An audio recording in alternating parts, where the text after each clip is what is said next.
अस्सलाम वालेकुम। अच्छा जी, हमारी डिस्कशन ओवरव्यू हम ले रहे थे डिसीजन मेकिंग और रेलेवेंट कॉस्टिंग के चैप्टर का।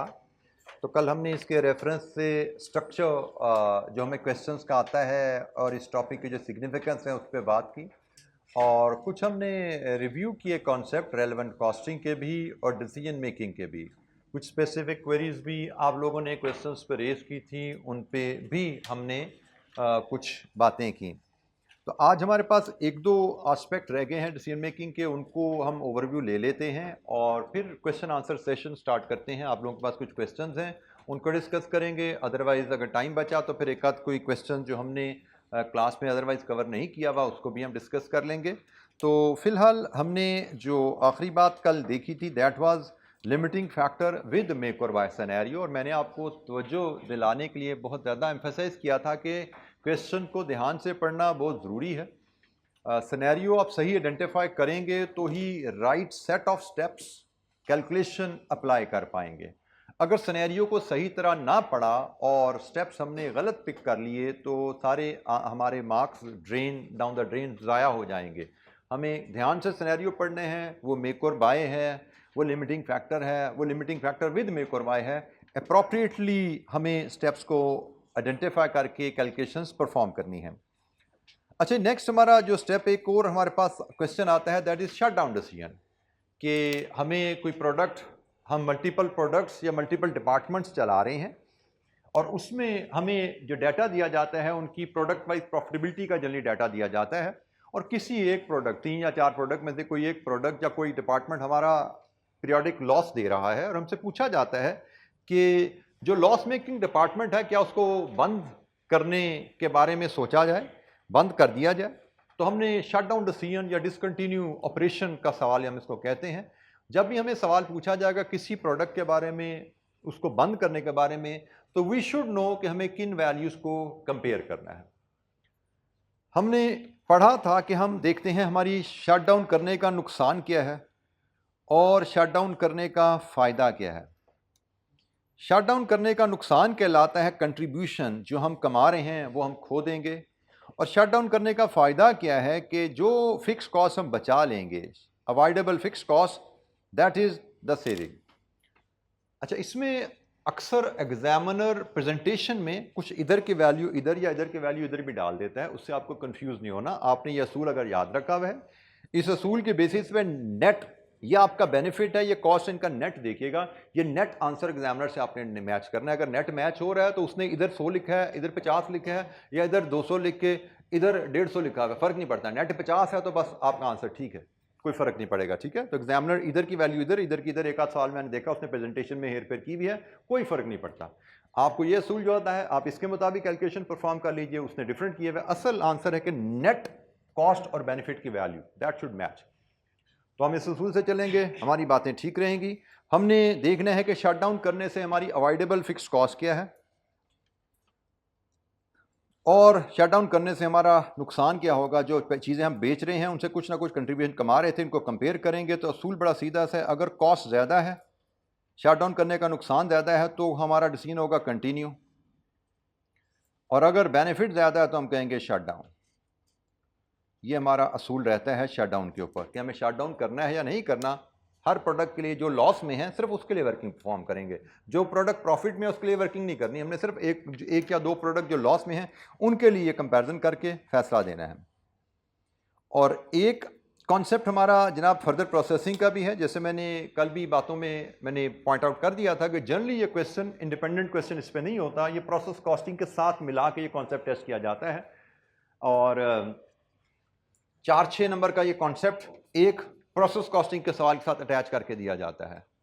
फर्दर प्रोसेसिंग, जिसमें हमें जनरली कहा जाता है, जो क्वेश्चन सिनेरियो पिच किया जाता है कि कंपनी मल्टीपल प्रोडक्ट्स बनाती है जॉइंट प्रोसेस से, और कंपनी के पास ऑप्शन होती है चाहे तो उन प्रोडक्ट को स्प्लिट ऑफ पे बेच दे या चाहे तो फर्दर प्रोसेस करके महंगे दामों हायर वैल्यू पे बेचे। और हमसे पूछा जाता है फ़ायदामंद क्या है, क्या फर्दर प्रोसेस करना चाहिए, इन अदर वर्ड्स, या फर्दर प्रोसेसिंग के बगैर ही बेच दें, क्या बेहतर है कंपनी के लिए। तो इसका रूल वी शुड नो। हमें क्वेश्चन सिनेरियो पिक हो गया तो हमने रूल हमें याद रखना है। इसका रूल होता है कि आप कंपेयर करते हैं दो वैल्यूज़ को। कौन सी दो value? Incremental cost of processing further versus incremental revenue, और इंक्रीमेंटल रेवेन्यू होता है आपका final sale value minus sale value at split off. यहाँ पे जो याद रखने की बात है कि आपका जो cost incurred up to split off point है वो इरेलेवेंट होती हैं, क्योंकि वो पास्ट कॉस्ट होती हैं। क्योंकि हमसे सवाल पूछा क्या जा रहा है कि भाई आपने स्प्लिट ऑफ पॉइंट पे खड़े हुए हो, यहीं पे बेचना है या फर्दर प्रोसेसिंग के बाद बेचना है, तो स्प्लिट ऑफ पॉइंट से पीछे की कहानी पास्ट है, दैट इज इरेलेवेंट। तो हमसे जो पूछा जा रहा है भाई आपने स्प्लिट ऑफ पॉइंट पे बेचना है या बाद में बेचना है, तो हमें पता है फ्यूचर रेलेवेंट होता है, फ्यूचर पास्ट इज इरेलेवेंट। तो उसके रेफरेंस से हमें इंक्रीमेंटल रेवेन्यू को इंक्रीमेंटल कॉस्ट से कंपेयर करना होता है। इन दो वैल्यूज को कंपेयर करके हम डिसीजन लेते हैं। अच्छा, हमारे यहाँ पे फिर हमने एक डिसीजन मेकिंग के ही चैप्टर में एक लर्निंग कर्व का कॉन्सेप्ट भी हमने पढ़ा था। लर्निंग कर्व का ये फार्मूला और ये इसकी की ये आपको याद होनी चाहिए। और ये कंडीशंस है लर्निंग कर्व की। अगर थ्योरी में हमसे कोई बात की जाए कि किन हालात में लर्निंग कर्व अप्लाई की जा सकती है, तो ये उसकी थोड़ी सी पॉइंट्स हैं। हमने लर्निंग कर्व कॉन्सेप्ट को 3 सिनेरियोज में अप्लाई करना सीखा था। पहली बात हमने कहा जी हमें जिन चीज़ों का ख्याल रखना चाहिए, पहली बात हमें जिन यूनिट्स की लेबर टाइम या लेबर कॉस्ट कैलकुलेट करने को कहा जाता है, उससे पहले हमने कुछ यूनिट्स नहीं बनाए। वो हमारी फर्स्ट लॉट होती है, जिसको मैंने क्लास में वर्ड यूज़ करता था कि क्या हमने जिन यूनिट्स की हमने लेबर कॉस्ट मेजर करनी है, क्या वो हमारे पहले यूनिट्स हैं या इससे पहले भी यूनिट्स बने हैं। तो अगर वो हमारे पहले यूनिट्स हैं, उनकी वर्किंग का तरीका कुछ और है। अगर हमारे यूनिट्स जिनकी हमें लेबर कॉस्ट मेजर करनी है, उससे पहले भी हम कुछ यूनिट्स बना चुके हैं, उनकी लेबर कॉस्ट मेजर करने का तरीका कुछ और था। और फिर एक तीसरा सिनेरियो था जहाँ पे आपकी प्रोडक्शन के दौरान लर्निंग कर्व ने रुक जाना है, वहाँ पे लर्निंग कर्व अप्लाई करने का तरीका कुछ और था। मैं क्विकली अगर ये तीनों स्टेप्स आप, क्योंकि नॉर्मली एग्जाम में डिपेंडिंग कि कितनी कैलकुलेशन दी जाती है, 3 से 6 नंबर की हमें ये लर्निंग कर्व की कैलकुलेशन आती है डिसीजन मेकिंग के सवाल में। यूजुअली ये रेलेवेंट कॉस्टिंग के सवाल में लेबर की रेलेवेंट कॉस्ट कैलकुलेट करने में ये कॉन्सेप्ट इस्तेमाल होता है। अगर हम सिनेरियो 1 की बात करें, मैं यहां पे भी नंबर लगा देता हूं ताकि ट्रैक रहे हमारा।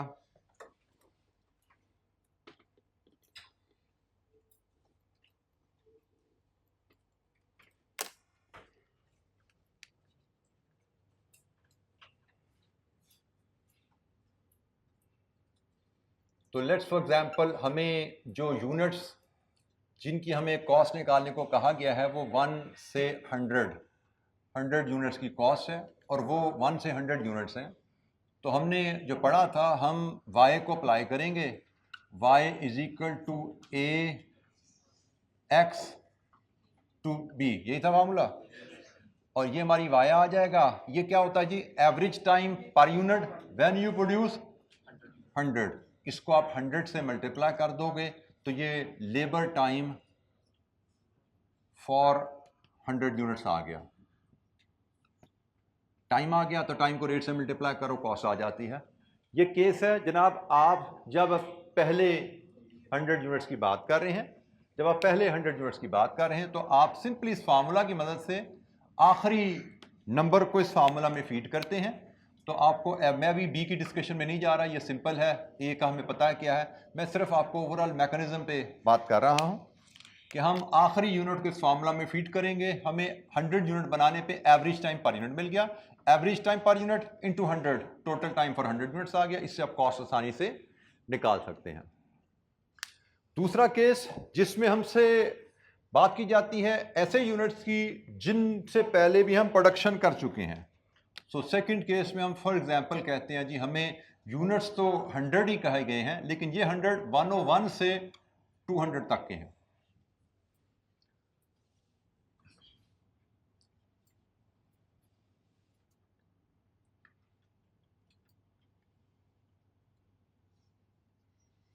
यहाँ पे 100 यूनिट से 1 से 100, यहाँ पे भी 100 यूनिट्स हैं, लेकिन ये 101 से 200 है। इसका तरीका हमने क्या सीखा था भाई?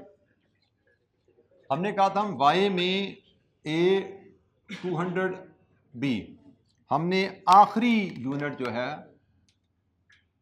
आखिरी यूनिट को फीड कर देना है फार्मूला में। आखिरी यूनिट को फार्मूला में फीड करें तो हमें क्या मिला, average time per unit when you produce 200। इसको 200 से मल्टीप्लाई कर दें तो क्या मिलेगा, ये मुझे लेबर टाइम फॉर 200 यूनिट्स मिल गया। इसमें से हम लेस कर देंगे labour time for first 100 units, first 100 units. और ये कहां से आ रहे हैं, ये वाला जो टाइम हम इसकी बात कर रहे हैं, ये आपके फर्स्ट 100 यूनिट्स का टाइम था, ये फर्स्ट 100 यूनिट्स का टाइम था। ये कैसे कैलकुलेट करना वो हमने पार्ट 1 में देख लिया, ठीक है। तो आप 200 में से फर्स्ट 100 यूनिट्स का टाइम जब माइनस करते हैं तो जनाब आपके पास ये आपको मिल जाता है लेबर टाइम फॉर 100 यूनिट्स। और कौन से 100 यूनिट्स, 101 से 200। ये दूसरा केस है, हमें एग्जाम में ये केस भी सामने आ सकता है, हमें एग्जाम में ये केस भी सामने आ सकता है। और तीसरा केस हमारा एग्जाम में सामने आ सकता है जिसमें लर्निंग कर्व रुक जाती है प्रोडक्शन के दौरान। तो let's take the third scenario.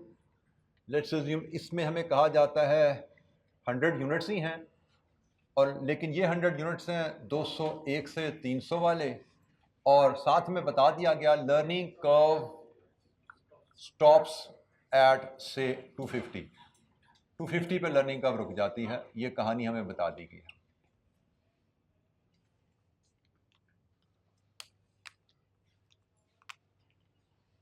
हमें अब इसमें ना दो सिनेरियो इकट्ठे हो गए हैं, एक तो इससे पहले प्रोडक्शन भी हो चुकी है और दूसरा लर्निंग कर्व भी रुक रही है। क्वेश्चन अदरवाइज भी हो सकता है, पहले प्रोडक्शन ना हुई हो लर्निंग कर्व रुक जाए, ऐसा भी हो सकता था। जैसे हमें क्वेश्चन, चले मैं इसको दो एंगल से कर लेता हूँ। एक क्वेश्चन में कहता हूँ ये 300 यूनिट्स हैं, पहले केस हम देखते हैं 300 यूनिट्स हैं फर्स्ट से 300 वाले, लेकिन लर्निंग कर्व 250 पे रुक रही है। पहले हम इस केस के एंगल से इसको देखते हैं। 300 यूनिट की लेबर टाइम जो 1 से 300 वाले यूनिट्स हैं, और लर्निंग कर्व रुक रही है 250 पे। यहां पे क्या करते हैं जी हम, सबसे पहले y हम निकालते हैं जहां पे लर्निंग कर्व रुक रही है उसके हिसाब से, a 250 raise to power b, ये है average time per unit when you produce 250 units. इसको मल्टीप्लाई करेंगे 250 से तो क्या मिलेगा, labour time for 250 units. Let's assume this is value a। फिर हम लेते हैं y is equal to a 249 raise to power b, इसको मल्टीप्लाई कर देते हैं 249 से तो हमें क्या मिलेगा, लेबर टाइम फॉर 249 यूनिट्स।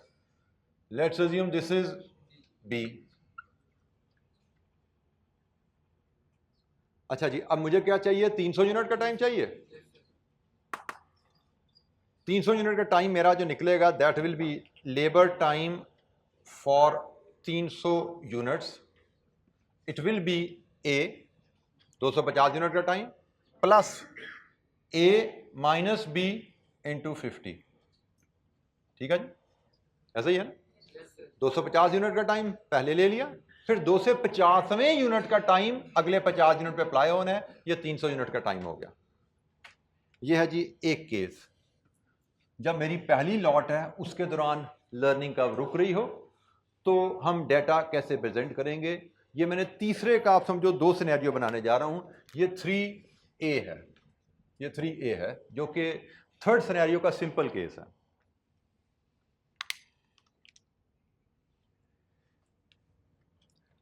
हम 3B भी बनाते हैं, 3B भी बनाते हैं जिसमें हम लेते हैं यूनिट्स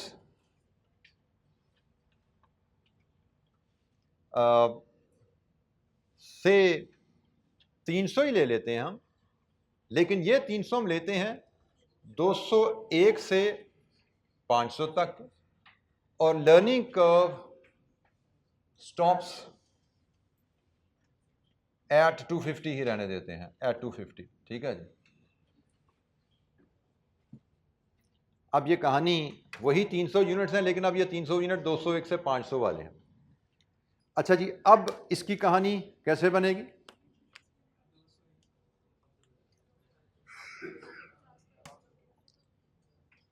हमने जो बात सीखी थी कि हम भाई इस तरह के केस में जहां लर्निंग कर्व रुक रही है, हम 250 तक की कहानी अलहदा करेंगे और 250 से कहानी आगे अलहदा है।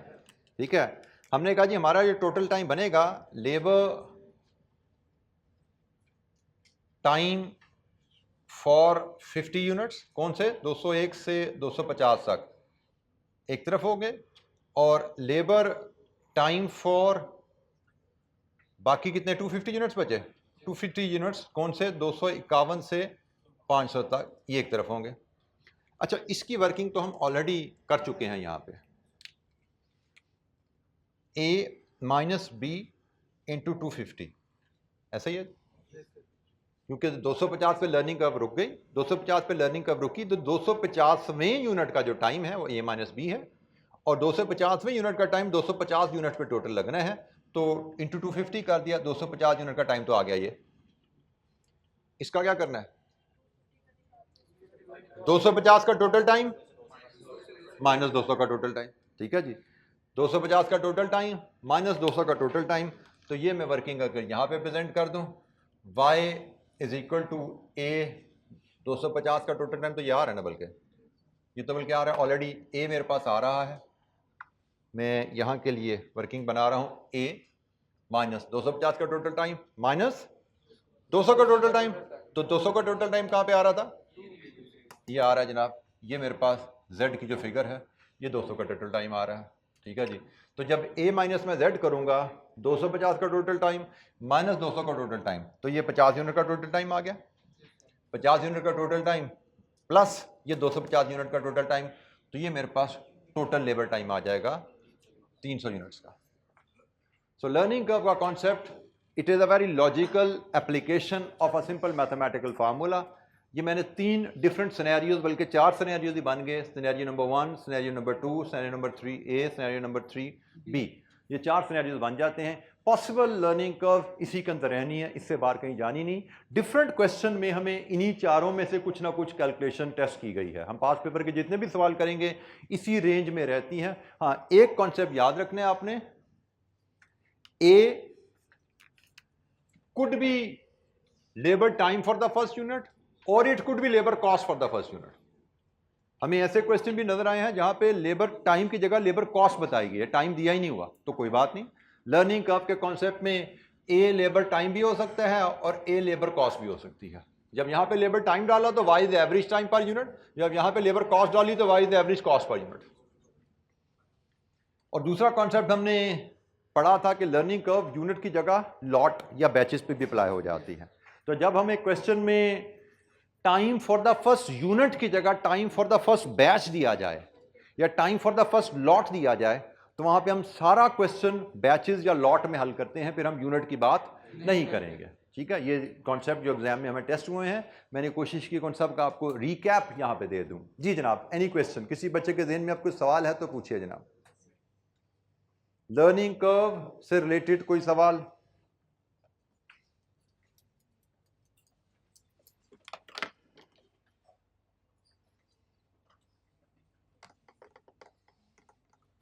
अच्छा जी, अब क्वेश्चन आंसर सेशन, अगर आपके जहन में कोई स्पेसिफिक किसी क्वेश्चन से रिलेटेड कोई एडजस्टमेंट या कैलकुलेशन को डिस्कस करने का एरिया है, वो पूछना चाहते हैं तो पूछिए जनाब।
जी बेटा, एनी क्वेश्चन डिसीजन मेकिंग से रिलेटेड, कोई सवाल आपके जहन में है, पूछना चाहते हैं तो पूछिए बेटा।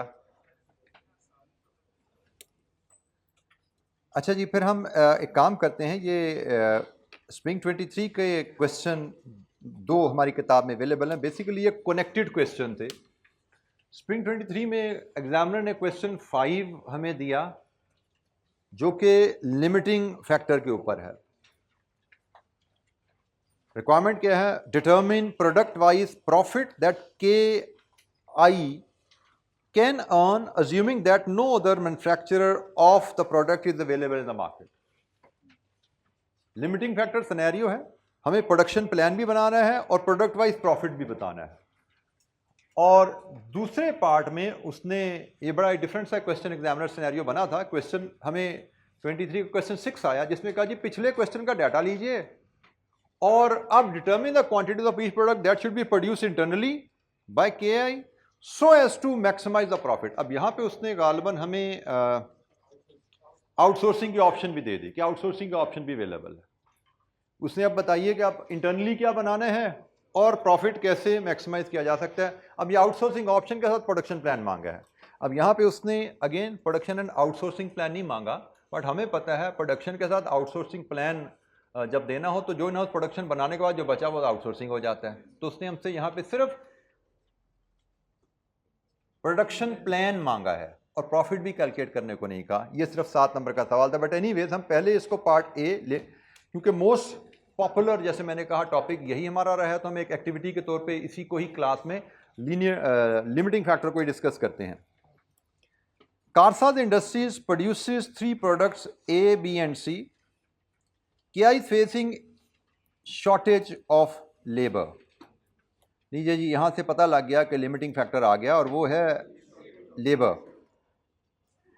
As some of its experienced labor have moved to other industries which are offering better wages. Budgeted data of KI, which is based on originally available 2 lakh labour our, is as follows. 2 lakh labour our available हैं, उनकी base पे हमने जो plan किया है वो हमें दिया जा रहा है। यहाँ पे प्लान किया जनाब, sales quantity in units A B C, selling price per unit, raw material, labour, variable overhead and fixed overhead allocation हुई भी है, वो गिवन है हमें। Wages are paid at 240 per labour hour due to shortage of labour. The available labour hours have been reduced to 140,000। हमने plan जो किया था ये सेल्स का, ये इन आवर्स के ऊपर किया था, लेकिन शॉर्टेज की वजह से अब अवेलेबल कितने हैं? 140। सो लिमिटिंग फैक्टर सिनेरियो है, लेबर आवर अवेलेबल 1,40,000 हैं और हमें कहा गया है बताइए प्रोडक्ट वाइज प्रॉफिट हम क्या कमा सकते हैं। तो हमें कौन से स्टेप फॉलो करने हैं जी? Contribution per unit divided with labour hour per unit. Contribution per labour hour का रैंकिंग करेंगे, हाईएस्ट वैल्यू रैंक फर्स्ट, और उसके मुताबिक हम फिर यहाँ से 1,40,000 के साथ प्रोडक्शन प्लान बना लेंगे। ये अपरेंटली स्ट्रेट फॉरवर्ड सा ही क्वेश्चन लग रहा है, मुझे लग नहीं रहा इस क्वेश्चन में कोई चैलेंज है, लेकिन एक ज़रा स्टेप्स की रिवीजन के लिए मैंने स्टेप क्वेश्चन को चूज़ किया। चूँकि हमने रेगुलर क्लास में नहीं किया हुआ तो इसलिए आई थॉट कि हम इसको यहाँ पे डिस्कस कर लेते हैं। तो कितनी प्रोडक्ट्स हैं टोटल जी? 3 products, A B C, A B and C.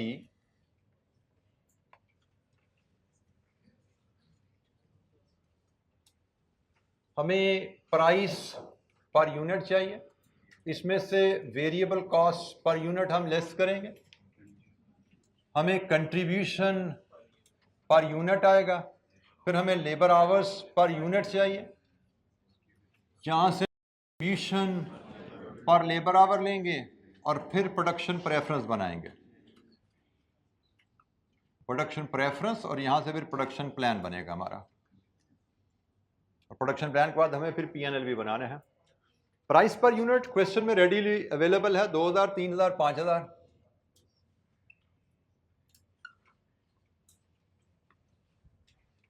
Variable cost per unit simply हम यहां से कैलकुलेट कर सकते हैं। प्रोडक्ट ए का 600 जमा 300 जमा 400 कितना बना? 480 है जी। 1380 प्रोडक्ट ए का हो गया। प्रोडक्ट बी का 1160, 240, 960, 2360 होगा जी टोटल इसका।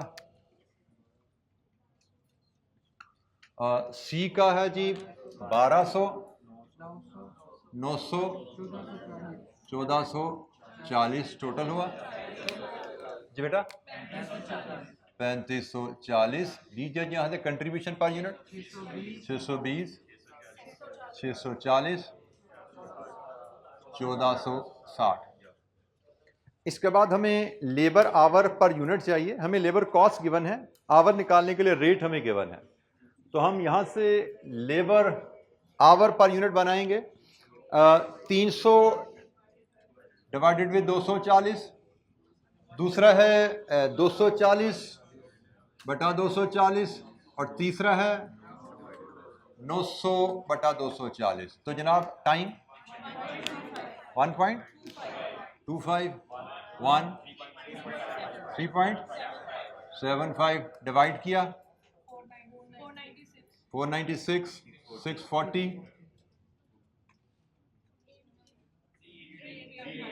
389। Highest value rank first 1, 2, 3। लीजिए जी प्रोडक्शन प्रेफरेंस हमारे पास आ गई है। हम अपनी किताब का क्वेश्चन 38 देख रहे हैं। प्रोडक्शन प्रेफरेंस हमारे पास आ गई। हमसे तो प्रोडक्ट वाइज P&L मांगा गया ना, तो अब हम इसका P&L बनाते हैं।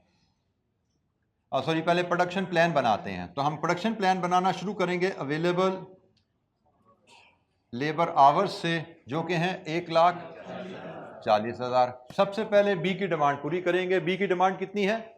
30,000। प्रोड्यूस बी 30,000 बी बनाओगे, इसमें लेबर आवर कितना लग जाएगा? 1। 30,000 लेबर आवर्स बी में गए, 1,10,000 बाकी बचे। फिर आप बनाना चाहोगे ए की डिमांड है 40,000, तो 40,000 इंटू 1.25 कितना टाइम लग गया? 50,000 यहाँ पे लग गया, बाकी टाइम बचा 60,000। और अब आप बनाना चाहोगे सी, और सी हम पूरी डिमांड पूरी नहीं कर सकते, बैलेंसिंग बनाएंगे। 60,000 डिवाइडेड विद 3.75 कितने यूनिट्स जी बेटा?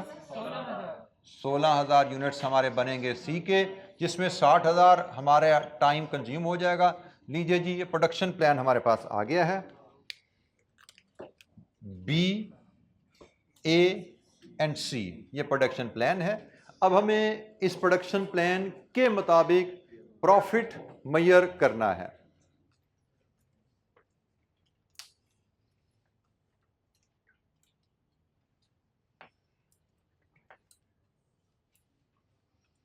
अच्छा बेटा, अब यहाँ पे जो चीज़ समझने की है, फिक्स्ड ओवरहेड को फिलहाल उसने यहाँ पे पर यूनिट एब्जॉर्प्शन रेट बनाया हुआ, ठीक है जी।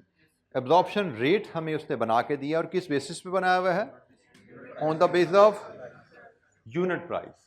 यूनिट प्राइस से लिंक करके इसने ओवरहेड एब्जॉर्प्शन रेट बनाया हुआ है। यूनिट प्राइस से लिंक किया, इसका मतलब हमें तो टोटल ओवरहेड चाहिए। पहली बात, ये सारी तकसीम बनी हुई है इन यूनिट्स के ऊपर। क्या मैं ये यूनिट्स बनाने जा रहा हूँ? मेरे यूनिट्स तो बदल रहे हैं, तो क्या मेरे यूनिट बदलेंगे तो मेरी फिक्स कॉस्ट बदलेगी? फिक्स कॉस्ट नहीं बदलती। और दूसरी बात, fix cost department wise product wise यहाँ पे हमें गिवन नहीं है। हमसे उसने product wise profit and loss तो ज़रूर मांगा है, लेकिन हम सिर्फ प्रोडक्ट वाइज कंट्रीब्यूशन कैलकुलेट कर सकते हैं, फिक्स कॉस्ट प्रोडक्ट वाइज हम कैलकुलेट नहीं कर सकते, क्योंकि फिक्स कॉस्ट का हमारा प्रोडक्ट से ताल्लुक है ही नहीं। प्रोडक्ट जैसे हम कल भी बात कर रहे थे, फिक्स कॉस्ट का ताल्लुक तो कैपेसिटी से होता है। तो हमें, मुझे जो लगता है पीएनएल हमारा बनेगा, हम इन प्रोडक्ट का कंट्रीब्यूशन तो ज़रूर दे देंगे, लेकिन फिक्स कॉस्ट नीचे एंड पे टोटल इकट्ठी करके हम माइनस करेंगे। तो हमारा जो पीएनएल जो मैं बना सकता हूं, मुझे लग रहा है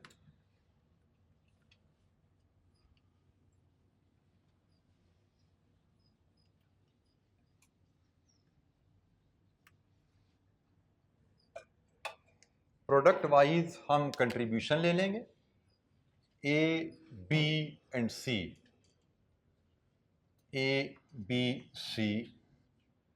कंट्रीब्यूशन पर यूनिट मेरे पास है, यूनिट सेल्स हमने डिटरमिन कर ली हैं, यहां से हमें टोटल कंट्रीब्यूशन प्रोडक्ट वाइज मिल जाएगा। जैसे कंट्रीब्यूशन पर यूनिट हमारे पास है 620, 640 और 1460, और यूनिट्स हमने निकाले हैं, ए के 40,000, बी के 30,000, सी के 16,000, मल्टीप्लाई कर लें कंट्रीब्यूशन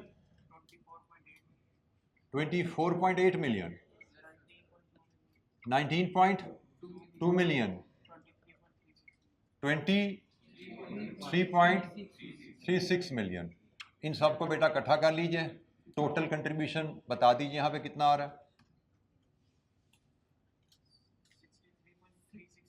67.36 मिलियन, ये टोटल कंट्रीब्यूशन है। इसमें से हम लेस कर देंगे टोटल फिक्स कॉस्ट, तो हमें यहाँ पे नेट प्रॉफिट आ जाएगा। The question is total fix cost कैसे आनी है? जी भाई बताओ जरा, टोटल फिक्स कॉस्ट कैसे आनी है?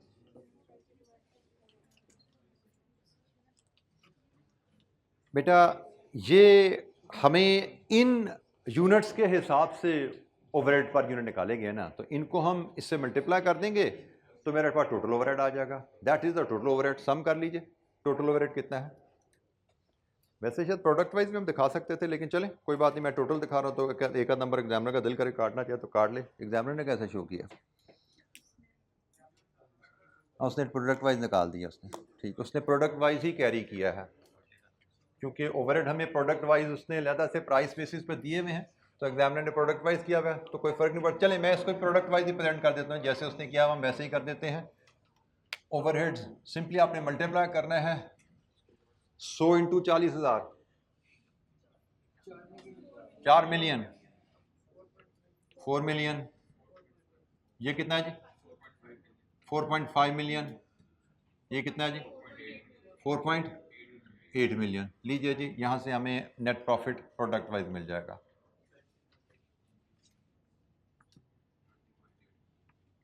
20.8 मिलियन, 14.7 मिलियन, 18.56 मिलियन। यहाँ पे कॉमन मिस्टेक हमारे जो स्टूडेंट करते हैं कि वो फिक्स्ड ओवरहेड के रेट को प्रोडक्शन जो हमने प्लान किया उससे मल्टीप्लाई कर देते हैं, तो ये गलती है। फिक्स्ड ओवरहेड का प्रोडक्शन से कोई ताल्लुक नहीं है। ये फिक्स्ड ओवरहेड का एब्जॉर्प्शन रेट जिस बेस पे कैलकुलेट किया है उसी बेस से मल्टीप्लाई करके टोटल फिक्स्ड ओवरहेड निकाले जाएंगे। फिक्स्ड ओवरहेड पर यूनिट जिस बेस से तकसीम करके निकला है उसी बेस से मल्टीप्लाई करके आप वापस टोटल फिक्स्ड ओवरहेड कॉस्ट पे जाते हो। ये कॉमन मिस्टेक हमारे बच्चे करते हैं, प्रोडक्शन प्लान बदलने के साथ रिवाइज्ड प्रोडक्शन प्लान को फिक्स्ड कॉस्ट की डिटर्मिनेशन में यूज करते हैं। लीजिए जनाब, ये हमारा पीएनएल आ गया। क्वेश्चन नंबर 38 जो कि स्प्रिंग 23 का क्वेश्चन 5 था।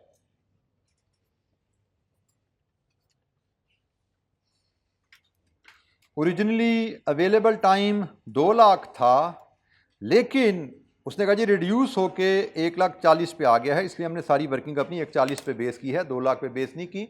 ये भी एक कॉमन मिस्टेक हो सकती थी बच्चों से कि 2 लाख पे ही वर्किंग अपनी बना लेते। जी एनी क्वेश्चन?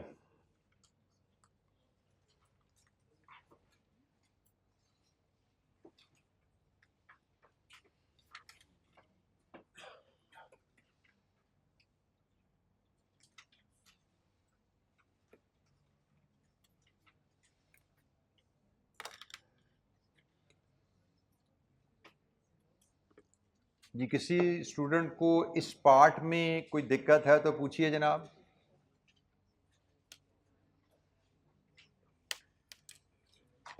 अच्छा बेटा पार्ट, अब ये जरा क्वेश्चन देखिए जरा, जो अलहदा क्वेश्चन है एग्जाम में, लेकिन उससे सारा डाटा कहा पीछे से इस्तेमाल करो। Using the information provided in question 5, assume that the shortfall would be purchased from another manufacturer at a cost of 80% of current selling price of the respective products। मतलब सेल प्राइस का 80% पे बाहर से भी चीज खरीदी जा सकती है। अगर ये ऑप्शन अवेलेबल है तो बताओ आपको इन हाउस फिर किस प्रोडक्ट के कितने यूनिट्स बनाने हैं प्रॉफिट मैक्सिमाइज करने के लिए। अब ये आउटसोर्सिंग ऑप्शन आ गई। हमने सीखा वह है कि जब आउटसोर्सिंग ऑप्शन आ जाए तो हमारे स्टेप्स क्या हैं? Cost of buying externally minus variable cost of in house production. ठीक है जी, यहां से मिलती है हमें extra cost per unit of buying externally. इसको हम डिवाइड करते हैं फिर लेबर आवर पर यूनिट से, वहां से मिलती है हमें extra cost per labour hour. फिर हम करते हैं ranking for in house production, highest value rank first, then we prepare the plan. ठीक है जी, तो अब हमें जो तरीकाकार जो हमें इशू दिया गया है उसको हल करने के लिए मैं इसके पैरेलल में यहाँ पे डाटा ये PNL रेस करके यहाँ पे बनाता हूँ।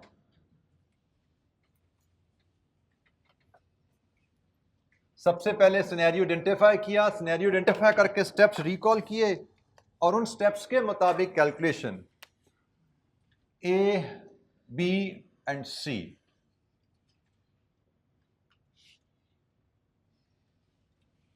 Question 39, cost per unit buying externally. हमें कहा गया है प्राइस का 80%, 2000 का 80%, 3000 का 80%, 5000 का 80%। मैं वर्किंग भी यहीं पे शो कर रहा हूं, हम एग्जाम में भी ऐसा ही करेंगे, करना चाहिए। 1600, 2400, 4000। इसमें से लेस करेंगे variable cost of in house production. ये हमें पार्ट ए में हमने ऑलरेडी क्वेश्चन 38 में कैलकुलेट किया हुआ है। 1380, 2360, 3540। लीजिए जी एक्स्ट्रा कॉस्ट पर यूनिट जी 220, 40, 460। इसको हम डिवाइड करेंगे लेबर आवर पर यूनिट से। अगेन क्वेश्चन नंबर 38 से उठाएंगे। 1.25, 1, 3.75 डिवाइड करेंगे extra cost per labour our आएगी 176, 40, 1, 2, 3। Highest value rank first 1, 2, 3। ये हमारी प्रोडक्शन प्रेफरेंस आ गई जी। प्रोडक्शन प्रेफरेंस हमारी अब क्या बनी, बदल गई है। ठीक है जी, पहले क्या थी 213, अब क्या है 132। वही प्रोडक्ट्स हैं, वही प्राइसेस हैं, लेकिन आउटसोर्सिंग ऑप्शन जब आ जाए तो हमारा प्लान बदल गया। अब हमारा प्लान बनेगा ऐसे ही, लेकिन इस रैंकिंग के मुताबिक। Available labour hours 140,000। सबसे पहले ए प्रोड्यूस, ए कितनी डिमांड है जी? ए की डिमांड थी 40,000, 40,000 ए की डिमांड है। टाइम लगेगा 1.25, 50,000। बाकी बचा 90,000। फिर बारी आएगी सी की। सी की डिमांड कितनी है? 20,000 और इस पे टाइम लगेगा इंटू 3.75, कितना लगा जी? 75,000। बाकी बचा 15,000। इसमें हम बनाएंगे अब third ranking B, produce B. 15,000 घंटों में 1 आवर पर यूनिट के हिसाब से 15,000 यूनिट्स। लीजिए जनाब, इसमें हमारा टाइम 15,000 कंज्यूम हो गया और ये सारा टाइम ख़त्म हो गया। हमसे पूछा गया था बताइए हमारा अब प्रोडक्शन प्लान क्या रहेगा? 40,000, 20,000 और 15,000। ये है हमारा production plan product wise, that's it. हमसे यही मांगा गया था, किस प्रोडक्शन प्लान पे इंटरनली हमें कितने यूनिट बनाने हैं कि प्रॉफिट मैक्सिमाइज हो। तो हमें प्रॉफिट यहाँ पे कैलकुलेट करने की ज़रूरत नहीं है, हमसे सिर्फ प्लान मांगा गया था। तो ये हमारा पार्ट ख़त्म हो गया।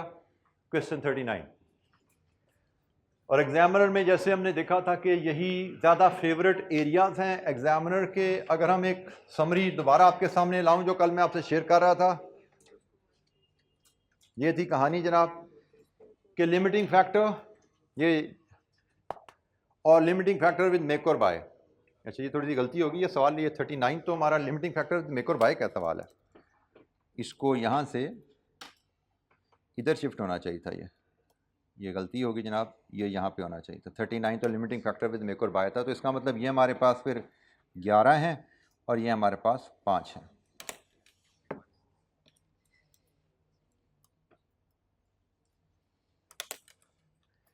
जी एनी क्वेश्चन, किसी स्टूडेंट के जहन में डिसीजन मेकिंग से रिलेटेड कोई प्रॉब्लम, कोई चैलेंज अगर है तो पूछिए। बेटा मैंने आपको बता दिया कि जो स्ट्रक्चर्ड क्वेश्चन है इन पे कमांड आपकी अच्छी होनी चाहिए, इनमें हम 70 to 100% स्कोर कर पाएंगे इंशाअल्लाह एग्जाम में।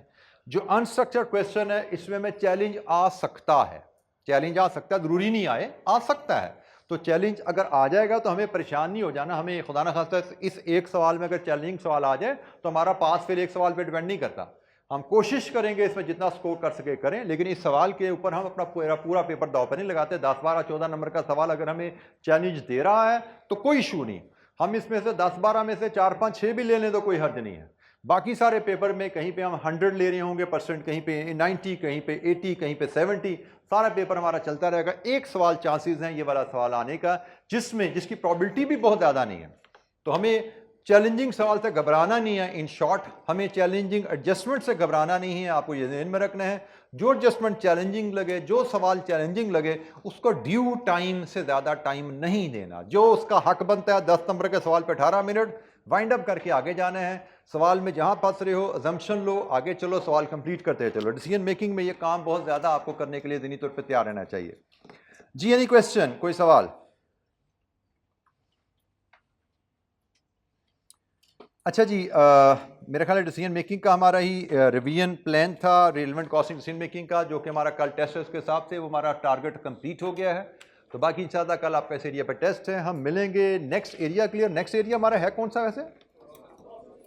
Process costing and joint by products. बस प्रोसेस कॉस्टिंग का कंप्लीट चैप्टर जो हमारा है वो हमारा नेक्स्ट प्लान में आ रहा है जैसे आप बता रहे हो। तो ये जी हमारा प्लान है जो कि हमारा डिस्कशन रहेगी इंशाअल्लाह। अब थर्सडे फ्राइडे को डिस्कशन इंशाअल्लाह हमारी रहेगी यहाँ तक। तो अभी तक हम अपने प्लान के मुताबिक करते करते 1, 2, 3, 4 टेस्ट 5, 1, 2, 3, 4, 5 टेस्ट हम कवर कर चुके हैं। हमारे 3 टेस्ट अभी आगे रहते हैं, तो 5 हमारे कवर हो चुके हैं इंशाअल्लाह। एक मजीद इसी वीक में और 2 नेक्स्ट वीक में कवर करेंगे। तो by the end of next week इंशाअल्लाह हमारी ये रिवीजन सेशन भी कंप्लीट हो जाएगा। ठीक है जी, थैंक यू वेरी मच, अस्सलाम वालेकुम।